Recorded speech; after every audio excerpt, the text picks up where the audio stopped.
Staring at the tree, whiskey in hand, Pete was pleased that this year would be different from the last. It had been the strangest time of his life, but he truly felt like that things were finally coming together. And when better to come together than Christmas, a time that he loved more than any other.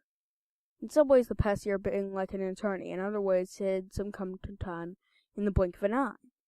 But either way, he was glad to see the back of it. Staring at the Christmas tree, its beautiful lights casting a warm hue over the room, and the snow quietly falling outside the sunset, Pete began to think of the past year, his daughter Lena, and his wife Jen. It all started with a very normal December, 12 months earlier. The small town in which they lived in was covered in a thick layer of snow, the residents spending most of their time clearing the driveways. And Pete's wife was going off for one of her usual wanders. She'd been gone a couple of hours, but while Janet was completely devoted to her family, she needed some time to herself, to clear her head, to diminish the stress that came of a loving yet disorganized husband, and a little girl who was very kind yet enjoyed trying her parents' patience as much as possible. When the tensions of a domestic life clouded her feelings or began to weigh on her spirits, Janet wandered out of the back door into the fields and woodlands which characterized the entire area, and trekked for a little while through the pines that dotted the landscape. It wasn't unusual for her to be gone for fairly long periods, especially because it was around that time of year when she would take it up upon herself to choose the Christmas tree. No matter how much Peter Lena asked to help out, this was Janet's job. She loved the tradition of it, the process of choosing the best possible tree, cutting it down, and then seeing the bright smiles on her family's faces as they would gleefully take the tree indoors and decorate it with sparkling glitter garlands, warm glowing lights, and an array of festive boublés. It was a small highland town in which they lived, far from any major city, but Janet and the rest of her family loved their home. The simplicity of it, the feeling of being an integral part of a close-knit community, and of course the beautiful surroundings, lush during the Scottish summer and cold, crisp, stark, yet awe-inspiring in the winter.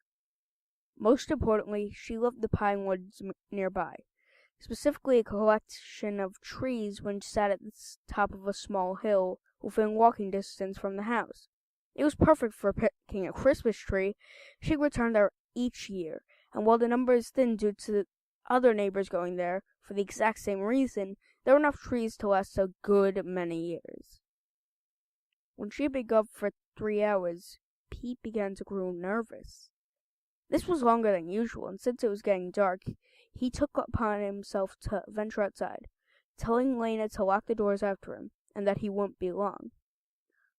Lena laughed at when he told her that he expected Mummy was struggling through the snow with a big tree, bigger than one that they had ever had. Pete loved to see the excitement in his daughter's face at this time of year, and he told her to watch from the bedroom window to see what they would bring back. With this, she excitedly ran up the stairs, straight to her window, before he had to call her back down to lock the door. Gazing at that beautiful tree, he could remember it just like it was yesterday. The snow was crisp on the ground and crunched underneath his feet as it began to freeze. Small flakes fell from the sky occasionally, but Janet's footprints remained uncovered. Even without them, Pete knew where they were heading. The hill where Janet returned each year was only a 40-minute hike away. She'd pick a pine tree from there. In fact, she picked two, one around 6 foot and the other a young tree about half the size, if they could find one suitable. It was difficult at times to find smaller trees, as they seemed to be very rare in this area. Everyone in the town seemed to like the idea of having a small tree in their children's bedrooms, so people would climb up there with an axe and take what they wanted. So there weren't many at hand. Lena at one time had thought it was sad to cut down and kill the trees just for Pete to look at, but Pete explained to her about the tradition, that he was sure more would grow back. With time, she forgot this protest and looked forward to the years when she could have one. If a smaller tree couldn't be found, they had loved synthetic one which would sit at her window. Secretly, she loved this just as much. But as her father said, tradition is tradition. The larger tree was placed in the living room and adored with an assortment of baubles, glittering decorations, and lights. The other, in Lena's room, was sprigged with a can of fake snow and covered in candy sticks and chocolates. Although she was always told she could only have one a day before bed as a treat, she would break this rule and just hope that no one would notice. Janet could always tell, but she'd let it go. Christmas time was the best of all, and it was so brief. As Pete approached the hill, he knew that something was wrong. He felt it in his bones. As he climbed, the snow began to fall in greater volume, and the sky dimmed with it. Standing at the humble summit, a stillness spread, silence interrupted momentarily by the almost audible patter of snowflakes gently floating to the ground. He followed the footprints now with purpose, knowing that if the snowfall increased, that it would be nearly impossible to find Janet. Twilight fell, covering everything in a dark blue wisp of color, as the frost began to nip at his now rosy cheeks. The footprints bobbed and weaved their way through the huge pines, finally stopping next to a wonderfully thick and vibrant tree, one which was perfectly suited for their purposes, the perfect size, almost 7 feet tall, a deep, light-filled green, a thick abundance of branches and pines, which made it almost impossible to visually penetrate its cover in such a light. But yet, Janet was nowhere to be seen, and as far as Pete could tell, there was no other tracks in the snow in any other direction. She had most certainly been here, but where did she go? This was both puzzling and worrying. It seemed almost impossible, but there they were, Janet's last 2 footprints engraved in the ground. But the snow all around, virgin, undisturbed, and lacking all signs of life. It was as if she vanished into the night. Looking at the base of the tree, Pete ran his fingers over the deep gash in its trunk. There was no doubt about it. Janet had already taken a few swipes at it with her axe. Then, for some unknown reason, she had left, or perhaps moved on to a tree that she would find more suitable. Surely not, though. This tree was perfect. That must have been it, though. She must have moved on. Perhaps there was some random freakish flurry of snow which covered her tracks. Yeah, that has to be it. But Pete knew that this was wishful thinking. He'd lived here for years, and in all that time he had never seen such a thing. Then he saw it. Several meters away, lying in the snow, was Janet's axe. He rushed over to the object, falling once as the snow deepened. Rising to his feet, it was now unmistakable. It was partially covered in snow, but it was Janet's axe, all right. It lay there much like the footprints, isolated with the absence of any human imprints. It was as if the tool had been dropped from a great height, but Pete didn't care to speculate.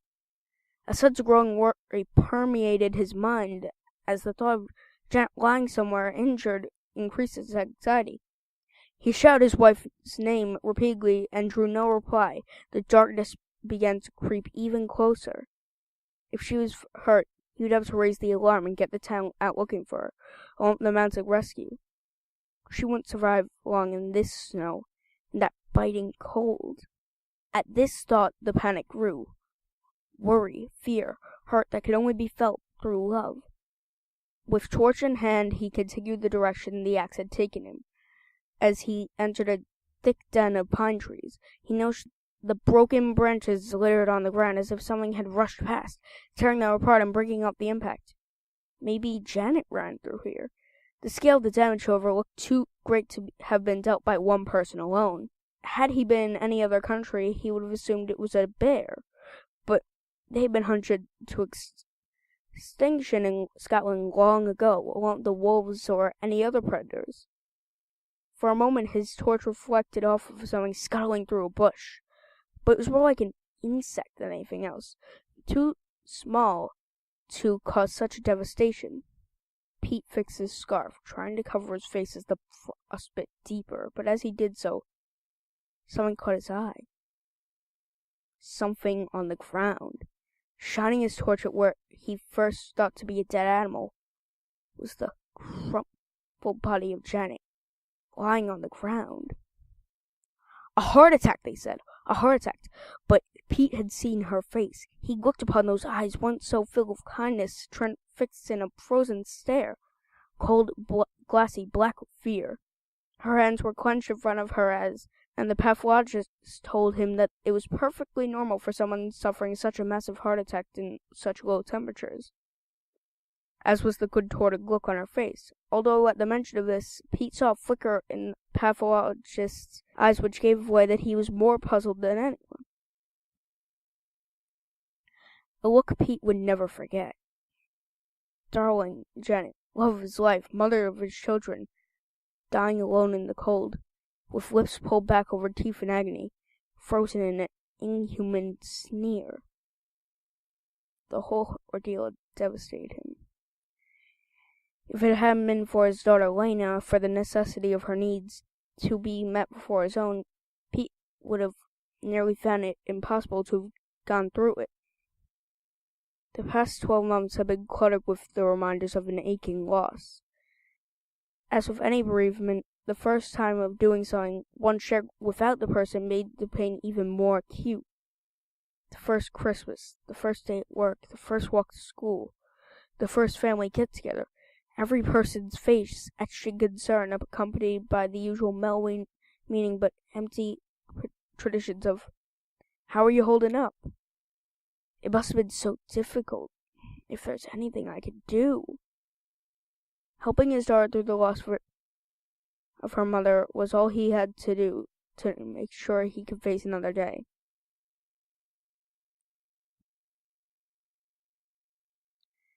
But that stops now. They'd been through it all, the horror, the denial, the silent meals, through the lonely cries of despair at the night, the birthdays empty and somber. They'd been through it all. All these firsts were over. It'd been 12 months since Janet's death, and Pete felt almost exhilarated by this. He still missed her every day. The pain would never truly leave him, but the feeling of accomplishment, of strength, something when she thought had deserted him, that he adored, filled him for the first time in the thoughts of the future. Thoughts that life does need to go on, even when the dearest have gone before us. And what of his beautiful daughter? Dear, kind Lena. He may have felt compelled to bring her through the past year, but her empathy and strength had left him in awe. Characteristics which someone so young had no right to possess, but were there thankfully nonetheless. When she had cried, he had been there, and on more than one occasion when he lay sobbing, staring at that empty void of space in his double bed at night, Lena would waken and climb in beside him, and the two would cry together as they fell asleep. She was his rock, and by God, she was going to have the best Christmas she ever had. Pete had made a number of arrangements. He spent a fortune on every gift imaginable, filled the house with every food and treat that she enjoyed, and both Janet's parents and his own were flying in for Christmas dinner to be with their brave, sweet little granddaughter. He'd also organized for all of Lena's friends to have a sleepover on Boxing Day, which she had pleaded for, but Pete always knew he would give in eventually. She never asked for much, but this Christmas, she would have more than she could ever imagine. The house was perfect, but there was one more thing left to do. One thing that Pete had dreamt of since that night they found Janet's body. She had chosen that tree. It was going to be sitting in their living room, adorned with all manner of decorations. That was its purpose, its reason for being. Janet never finished cutting the damn tree down. It was in many ways her dying act, and Pete was going to make sure that it was fulfilled. On the anniversary of her death, he wandered through the snow, winding his way through the pines until he stood on the foot of that little ominous hill. The sun shone brightly, and it wasn't as cold as it had been that night, but each footstep was accompanied by a sickness in the pit of poor Pete's stomach. Each stride a morbid reminder of the previous year and that terrible heartbreak in the snow.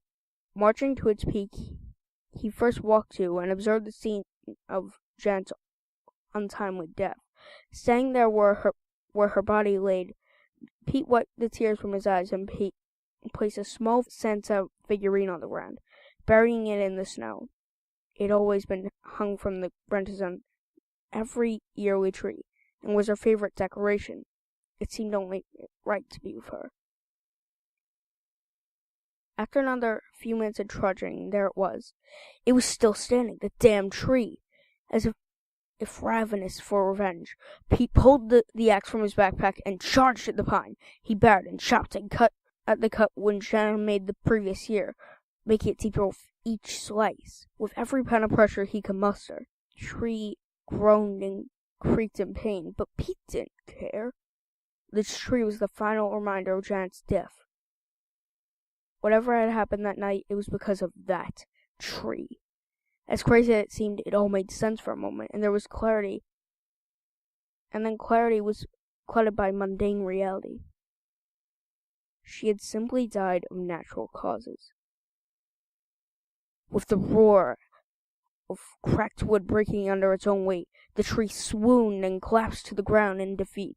Tying a rope around its trunk, and then using string to fold its branches inward, Pete dragged that memory, that cold-hearted pillar of nature's brutality through the snow, over grass and gravel, finally to his back door. He was victorious. With little thought for the carpet or furniture, he dragged it up the stairs and placed it in front of the window in the living room, wedging it upright into an old wooden stump they had used for the stand every year. Breathless and covered in sweat, he stood back to look at the tree, standing tall over it all as it surveyed. "You picked a good one, love. You picked a good one." He held back the tears and waited for Lena to return home from her friends. Peter put that old Christmas film on the television as they both decorated the tree, singing, laughing, and being a family. There were moments, fleeting glances, whence they caught each other's stare, a glance that showed the pain buried deep down inside. One which said, "I miss her too."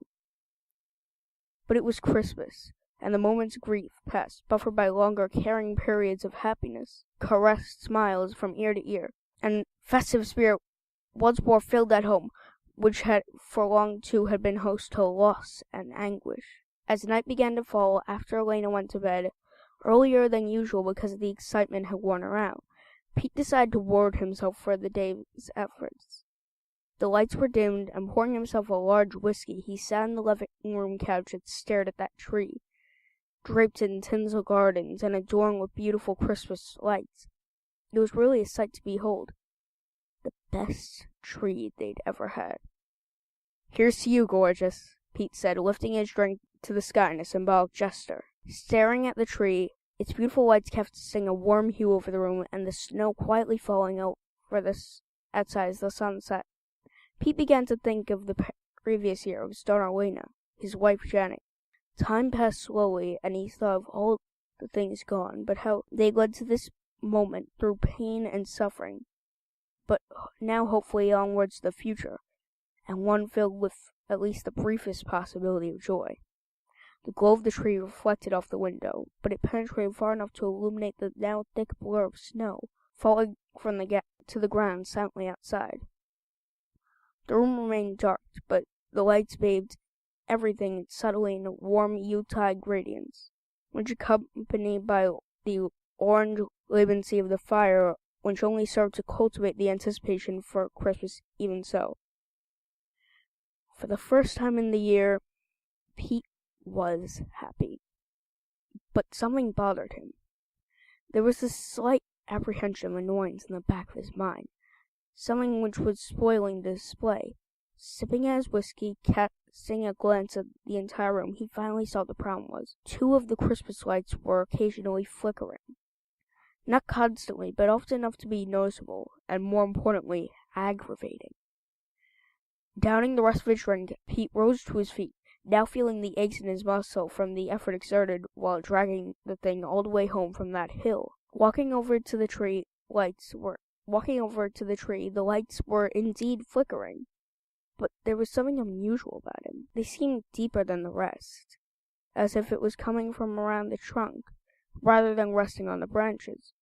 Again, Pete was struck by how dark the interior of the tree was, that even in the presence of many lights he could not peer or adequately see between the branches. Even the 2 lights that sat deeper between the pines did not seem to illuminate their surroundings in any way. The empty glass slipped from his fingers, smashing to the floor. The lights were fine. They weren't flickering at all, but the occasional blinking of 2 eyes amongst the branches had been enough to catch his attention. He froze to the spot, as if the room was somehow getting darker.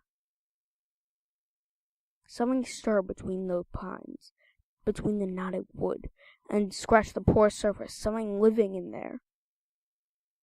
Something lived there. A feeling of utter paralysis now took hold. His feet firmly glued to the ground as 2 eyes slowly pushed forward, creaking and cracking. A face revealed itself from between the pine-covered branches, as if seeping out from the innermost visceral point.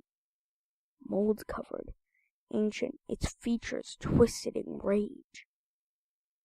Fear began to course through Pete's veins. His heart beat faster and faster as he moved closer.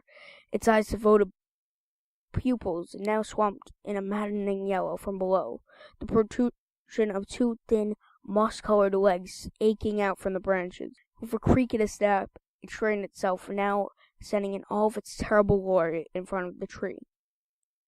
It was now pitch black outside, and it would have been clear to Pete that this creature was of nocturnal nature, but in its stare he found himself helpless.